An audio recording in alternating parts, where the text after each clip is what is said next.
seen individuals in their Form 4 exams or other national exams, yet at the same time accomplishing their dreams with determination. Now, I know you're asking yourself, how can this be possible?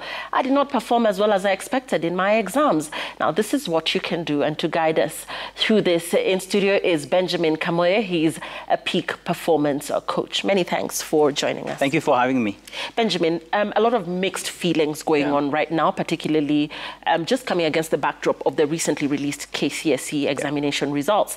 Now, a lot of parents feeling that, perhaps the grading system was not fair, some students feeling the same way as well, former students feeling the same way as well, and just a general feeling of this cannot really, truly be a reflection of my academic performance. So true.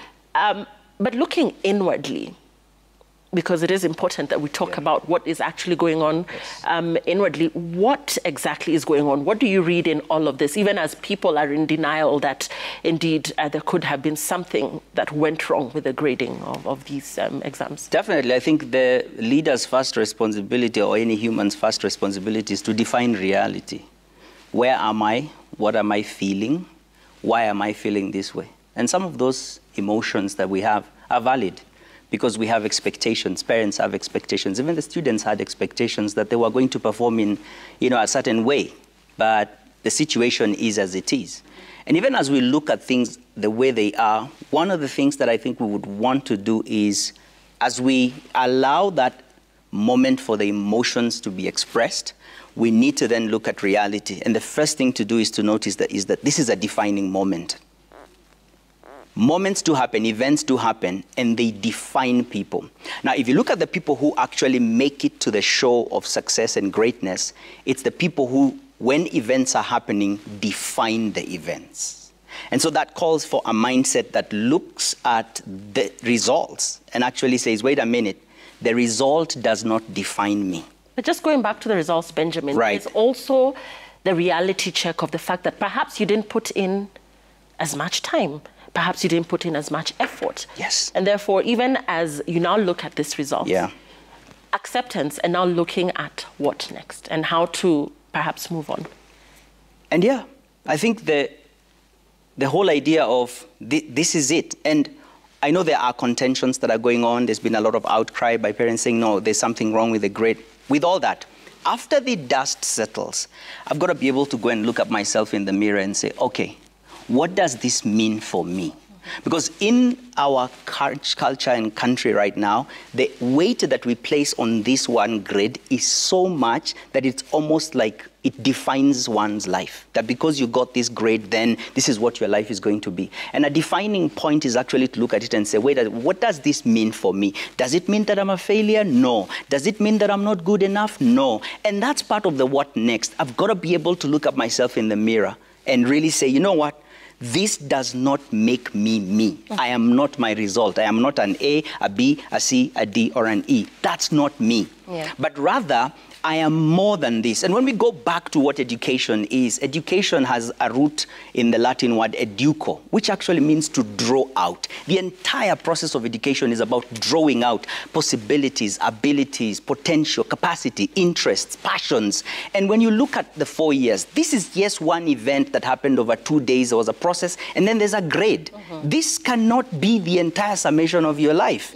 You are not that result, really. And I think really honing in on that is important. And I want to speak even to those who got maybe an A or a B and they're super excited. Hold up. Don't be so caught up by this, because it eventually, in my working with executives, we find people who, you see somebody who scored really well and you are like, okay, well, where did you miss it? I think it's like they got carried by the waves of this score and they didn't later in life put as much that they needed to put, because they were like, yeah, I got it all covered. Right. Well said. Now, for those who perhaps did not perform as well, and that, is a requirement for university admission, the question they're asking is, what next? How do I leverage on, perhaps other skills? Right. And really the question is, what next? Where to go next? Where to look next?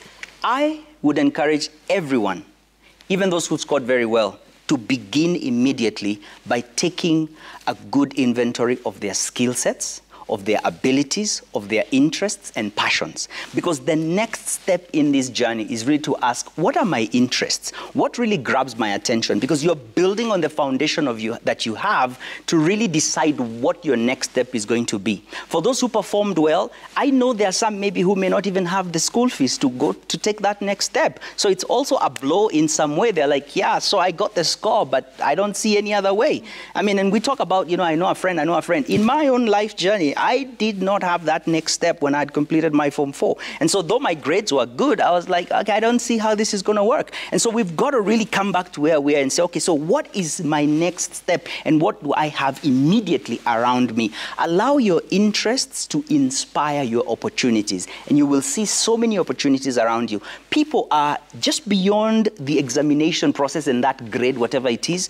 They're analytical, they're creative, they're musical, they're athletic, you know, they are communicators. All those abilities can be channeled towards opportunities that are beyond what maybe an opportunity at a university or college may mean. For those who have those as a next step in their path, well and good. What are some of the examples for a Form 4 leaver? What are some of the examples of what that could entail or what it could be? Identifying a passion immediately allows you to begin to identify in that industry who is winning. Who is at the top of the industry that I want to go into? Who has succeeded and excelled in this passion that I'm in? For me, I am a speaker. And when I began to identify that I wanted to become a coach, a speaker, and a trainer, I definitely looked up on the internet. And now we do have that access to say, who's really killing it in speaking? Right. Who's killing it in maybe something like media? And you begin to look up to such people. So that's the first place. Feed your passion and interest, all right? And find that thing that really gives you. And then the next thing is move in that direction. And moving in that direction could mean many things. It could mean that you actually apply for internship in such spaces. It could actually mean that you begin to just take courses online to build your skills. Again, education is a process to draw out. It's not pouring in. It's about drawing out passions, abilities, skill sets, and sharpening those as you go in life. And I want to really speak from a point of somebody who has almost nothing to begin with, that they can start with, you know, watching somebody who is in a certain industry to gain a skill and to know, you know what, if I want to be good at this, these are the 4 or 5 things I need to get good at. Where can I begin right now where I am to get good at this? Let's get specific so that we don't live in this bubble of maybe one day I'm going to be, but to really get specific as I want to get good at this. Who's doing that? Where can I find access in that space, now, whether formal or informal? So you find your space and you're like, this is the niche industry. This is what I want to do, be it DJing, be it, you know, vocational, training, whatever it is. Now, how to excel at that? What does it take? This is always mind into matter. Man is a summation of all his thoughts. As a man thinketh, so is he. So for every candidate out there, whatever score they've got, one of the things that they need to do is to purpose to excel in life. What does that mean? Recognize this. First, because we're talking about those who've got a grade and things may not have gone the way they wanted, the grade that you got in your exam, in the equation of success, it's the smallest. Other things are going to be required, such as discipline. So yes, you show up for an apprenticeship. You show up to be mentored by somebody. Discipline is going to be required. Commitment is going to be required. The willingness to learn, to be mentored, to be guided, to give it all, to give of your time, that's going to be required. And this is really where you begin to find that you have to apply yourself and give of yourself in order to learn. Again, a process of growth and education and learning, so that then the abilities that you have within you can come to the surface and you can make something of yourself. Look, and then there's those parents or guardians who are insisting that, look, the ultimate for us in this family is that you must go to a certain institution of higher learning. So you have to go back to school. Right. You have to take that class again, you have to repeat. What about in situations like that? How to maneuver around that? I would say it has been done before. Take it up. Ultimately, your parents are going to be your parents. You're going to be with them until, you know, whenever.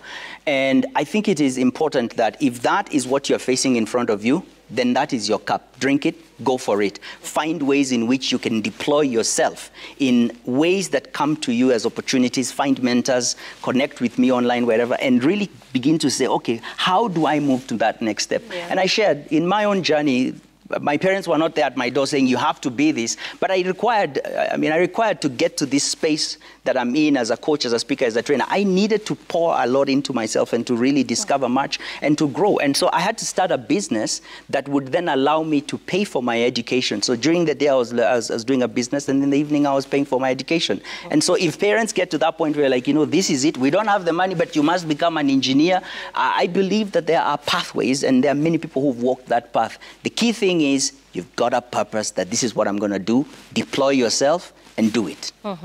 Your grade does not define you. You heard it from Coach Benjamin here. Coach Peak Performance, we thank you very much for your insights. Your grade does not define you, but then again, look out for mentors such as Benjamin, and you'll be able to be guided along the way. We're taking a very short break. We're back with more.